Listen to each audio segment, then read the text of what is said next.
JustPay, a Bangalore-based payment aggregator, was compromised in August 2020, which resulted in breach of over 30.5 million customer records. JustPay processes over 4 million transactions worth rupees 100 million every day across several e-commerce platforms, which includes Amazon, Swiggy, MakeMyTrip, Yatra, FreeCharge, BookMyShow, Snapdeal, and others. Incident was alerted by a security researcher who discovered credit card users' data associated with JustPay on dark web available for exchange in Bitcoin.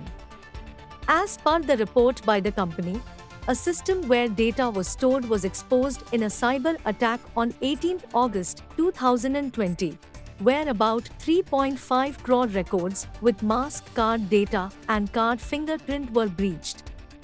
While JustPay said the data breach did not contain much sensitive or transaction data, and mostly contained masked card data, which is displayed on merchant websites, cybersecurity officials raised questions around the need for stronger data protection laws in the country to prevent such breaches, and also ensure that news around such attacks is relayed to the relevant authorities on time.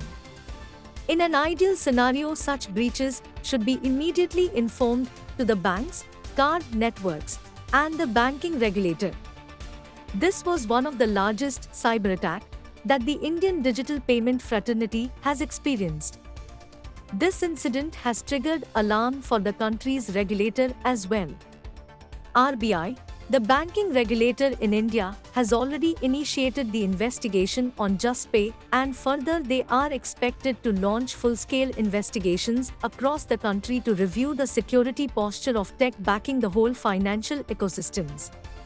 As per the report, RBI has sent letters to all the banks and prepaid payment instruments, instructing them to immediately notify the central bank if they notice a data breach on their servers.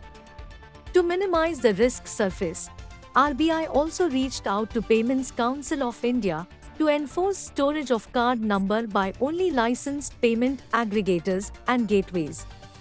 India being one of the fastest growing economy, and considering the increasing number of attacks, ground assessment of technical defense and security measures by the law and the regulator is something which is desperately needed for securing the ecosystem where everything is going digital.